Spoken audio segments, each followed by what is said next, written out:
Salut tout le monde et bienvenue sur cette nouvelle vidéo. Je vous retrouve aujourd'hui dans un cadre un petit peu particulier parce que je suis en plein déménagement et que tout ce qui est bibliothèque, livres, tout ça, c'est un peu le bazar. En plus, vous l'entendez peut-être, je suis malade donc je risque de tousser, de mâcher mes mots.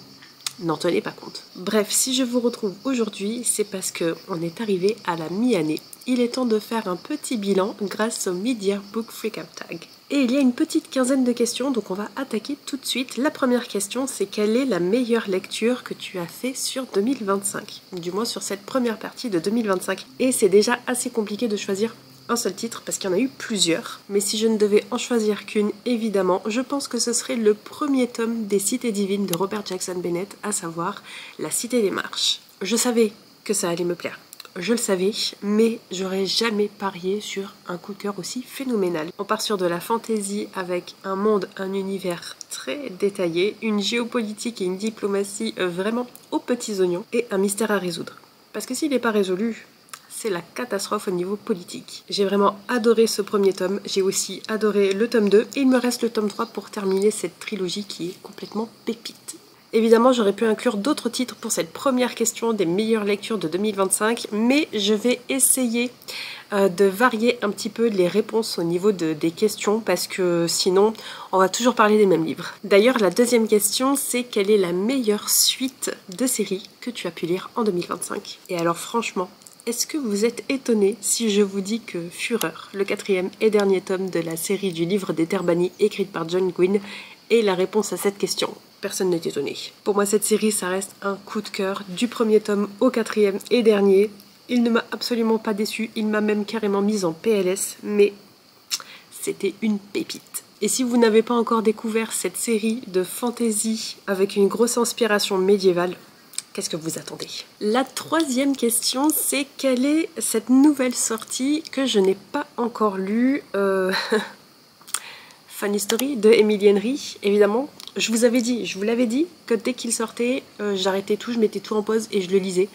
Malheureusement, j'ai rencontré quelques petits soucis dont je vous parle dans le vlog qui va pas tarder à sortir. Mais en gros, il est sorti au début du mois, je ne l'ai toujours pas lu. Ça va pas tarder, attention. Ça va vraiment pas tarder, mais c'est pas encore fait. Et la question suivante s'attarde aussi sur les nouvelles sorties, mais là c'est plutôt sur celles qui ne sont pas encore arrivées, puisqu'on va parler de celles qui sortent à partir de juillet, sur la deuxième partie de 2025. Quelle est la sortie que j'attends le plus ? Et alors, je suis pas encore trop à jour au niveau des sorties de cette deuxième moitié de 2025, mais j'attends avec grande impatience l'une des prochaines publications des éditions Léa. C'est un premier tome de trilogie, vous le sentez peut-être revenir parce que j'en ai déjà parlé dans un vlog et je me suis hypée de folie. Je connaissais pas du tout ce titre ni cette série avant que les éditions Léa n'en parlent, mais on va retrouver un univers maritime où deux peuples qui vivent sur deux îles différentes se font face, se font la guerre depuis je ne sais combien de temps, et au milieu de tout ça débarquent des dragons. Et évidemment, je veux parler de la série Les Vaisseaux d'Os de R.J. Parker. Le premier tome était censé sortir au mois de mai, je crois, et puis finalement il a été repoussé et il va sortir fin août, normalement. On croise les doigts. Et donc c'est clairement le titre que j'attends avec le plus d'impatience. Une fantaisie, un univers maritime et une guerre sans merci. Je signe direct. Pour les dragons, je sais pas encore, mais pour le reste, je signe direct. Pour la question suivante, la question numéro 5, je pense que là, je vais vous citer plusieurs titres parce qu'il faut qu'on en parle un petit peu quand même. On nous demande quel est le livre qui t'a le plus surpris. Alors il y a premièrement La Promise au visage de fleurs de Roshani Chokshi, qui était notre lecture pour le Music and Books Club du mois de mai.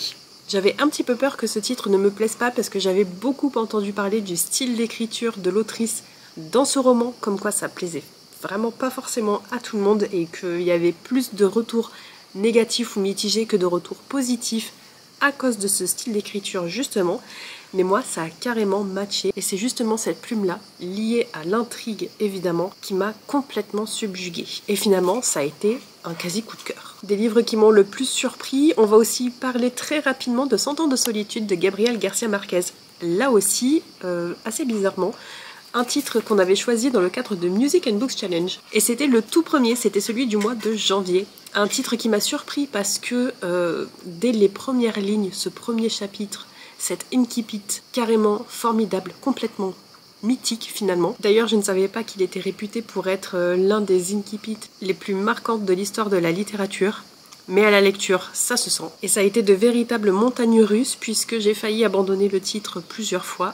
Je suis quand même arrivée à la fin et la fin m'a complètement bouleversée. Donc j'ai un rapport un petit peu particulier avec ce livre parce que je l'ai à la fois adoré et détesté. Mais c'est clairement un titre qui va rester dans ma mémoire de lectrice très longtemps. Et enfin, le troisième et dernier livre que je pourrais citer dans ces livres qui m'ont le plus surpris, c'est le premier tome de Dungeon Chronicle de Matt Deniman. Écoutez, je savais pas à quel point j'allais rire avec ce titre, à quel point j'allais me bidonner, parce que clairement je rigolais toute seule en écoutant ce livre audio, parce que je l'ai écouté en audio. Et je pense que c'est ce qui m'a le plus surpris, en dehors du fait évidemment que c'est un genre un petit peu spécifique puisqu'on mélange le jeu vidéo et la littérature, qui est déjà un genre un petit peu particulier, assez nouveau. Et au-delà de ça, c'est je pense le meilleur livre audio que j'ai jamais écouté. Et pourtant, vous le savez très certainement, les livres audio c'est pas forcément mon truc. Là, j'ai passé un excellent moment. J'ai extrêmement hâte d'écouter la suite parce que je n'imagine même pas découvrir la suite de cette saga en dehors d'une version audio. C'est juste impossible pour moi. C'est dire à quel point ça m'a marqué et c'est excellent. La question suivante s'intéresse au nouvel auteur préféré de 2025. Je pense qu'il y en a deux, et en fait il y en avait un jusqu'à il y a très peu, puisque l'un des derniers titres que j'ai terminé, c'est Ton monde et le mien de Abby Jiménez, autrice que j'ai découvert il y a donc quelques jours seulement, et incroyable. J'ai extrêmement hâte de découvrir d'autres titres d'elle, d'ailleurs j'en ai un nouveau dans ma pile à lire, et je pense que je vais acheter tous ces prochains titres à peine sortis. Mais le numéro 1 dans mon cœur, d'ailleurs il a détrôné John Gwynne, ce qui n'était pas chose facile, mais il a réussi haut la main. C'est Robert Jackson Bennett, évidemment, l'auteur de la trilogie Les Cités Divines, puisque je vous ai dit que l'une de mes meilleures lectures c'était le tome 1, La Cité des Marches, mais le tome 2 était aussi excellent. Et même si ce sont les deux seuls titres de cet auteur que j'ai lus, entre temps j'en ai acheté d'autres. Je les ai pas encore lus, mais il me tarde de les découvrir. Et en gros, croyez-le ou non, mais je veux lire absolument tout ce que ce mec écrit. J'adore son style d'écriture, j'adore les intrigues qu'il met en place, et j'adore encore plus, et ça je pense que je vous l'ai jamais précisé, je suis absolument fan de la façon dont il introduit ses personnages, ou de la façon dont il introduit certains événements qui vont faire basculer l'intrigue. C'est très visuel, et ça marche hyper bien avec forcément son style d'écriture et le genre d'univers dans lequel il nous plonge. J'ai trop hâte de lire d'autres titres et de découvrir de nouveaux procédés, de nouvelles façons d'introduire des éléments extrêmement importants de son histoire, de son intrigue. Je crois que j'aurai jamais assez de Robert Jackson Bennett dans ma vie, donc il est temps que je continue de découvrir cet auteur.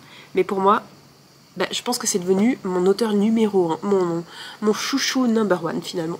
Et pour les prochaines questions, on va s'intéresser plutôt aux personnages préférés. La question numéro 7, c'est la question du book boyfriend. Bon, je suis quelqu'un d'assez terre à terre, donc les book boyfriends, c'est pas forcément mon truc. Mais, comme je vous le disais, j'ai terminé il y a quelques jours Tout le monde est le mien de Abby Jiménez. Et Daniel est un vrai green flag. Ok, c'est de la romance, c'est une histoire d'amour, mais les thèmes abordés sont très touchants et l'histoire est tellement chou, c'est trop mignon, j'adore.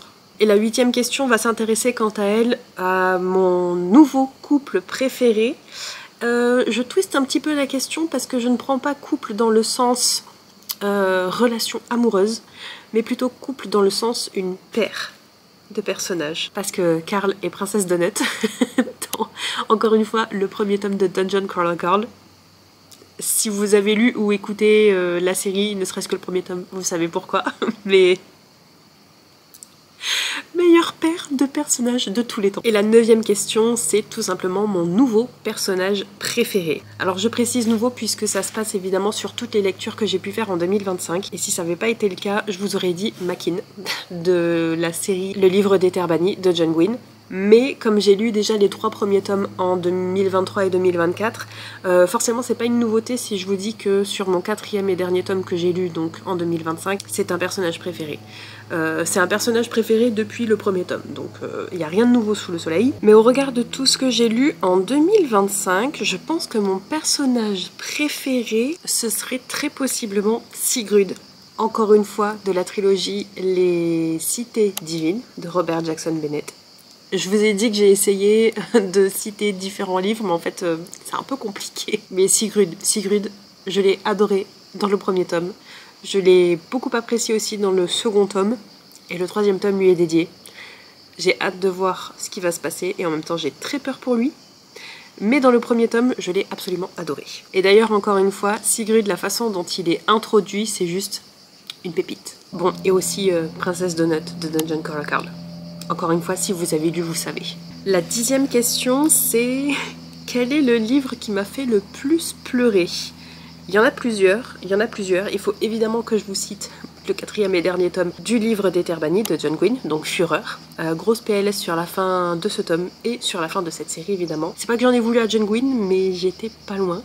Et bon, voilà, beaucoup pleuré. Et dans le genre Ugly Cry, évidemment. Beaucoup pleuré aussi sur la fin, comme je vous le disais tout à l'heure, de 100 ans de solitude de Gabriel Garcia Marquez. Gros chialage. Et aussi avec Changer l'eau des fleurs de Valérie Perrin. Parce que oui, j'ai lu de la littérature française. Et j'ai pleuré ma race. Et d'ailleurs, étonnamment, j'ai plus pleuré sur les histoires de certains personnages secondaires que sur celles du personnage principal. Là aussi, si vous avez lu, vous savez. Si vous entendez des bruits un peu bizarres, c'est Ruby qui est pas très loin et qui se lèche les patounes. La 11e question, elle est un petit peu plus délicate puisque on passe des livres qui ont fait pleurer aux livres qui m'ont rendue heureuse.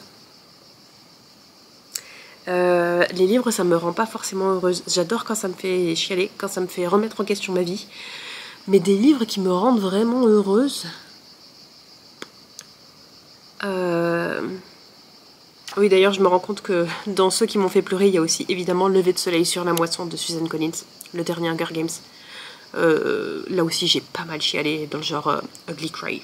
Bref, revenons-en à nos moutons et aux livres qui m'ont rendue heureuse.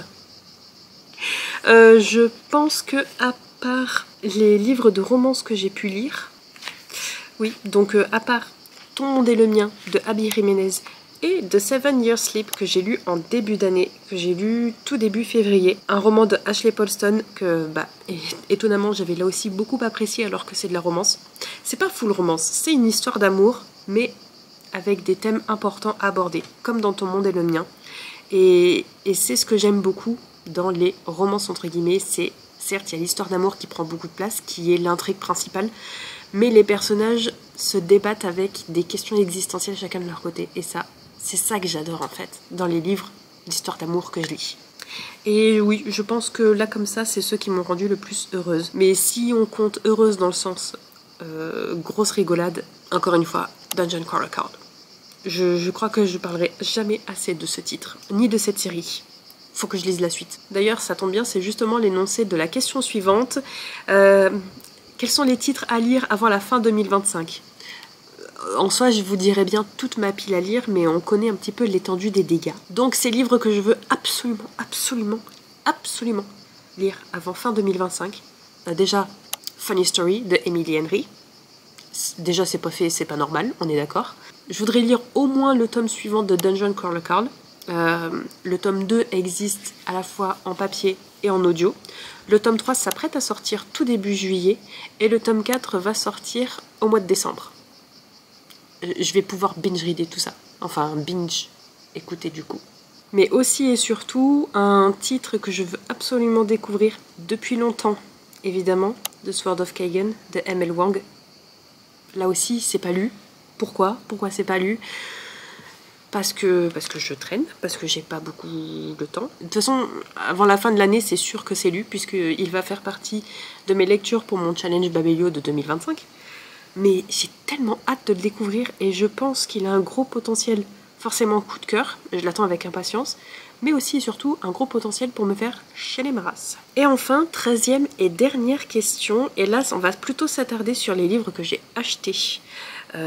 sur ces 6 premiers mois de 2025. La question c'est quel est le plus beau livre que j'ai acheté? Et alors là aussi je pense que j'en ai plusieurs et c'est bien dommage qu'ils soient encore dans les cartons parce que j'aurais aimé vous les montrer en vrai.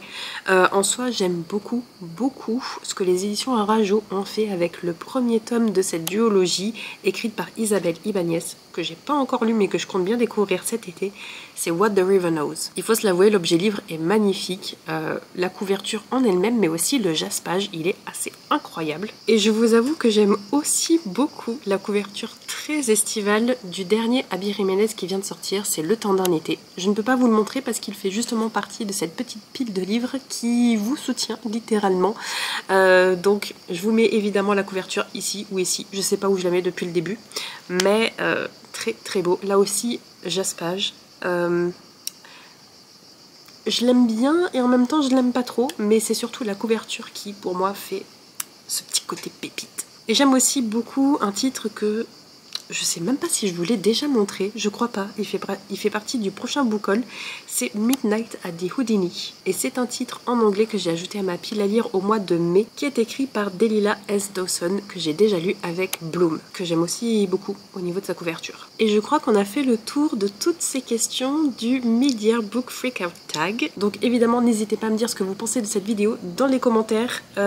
Et j'ai bien envie de vous demander quel est votre nouveau personnage préféré de 2025? Alors le personnage tout seul, ou le couple, ou comme moi si vous trichez un petit peu, la paire de personnages préférés que vous avez découvert sur ce premier semestre 2025. Quant à nous, on se retrouve la semaine prochaine dans une nouvelle vidéo. Je vous dis bye!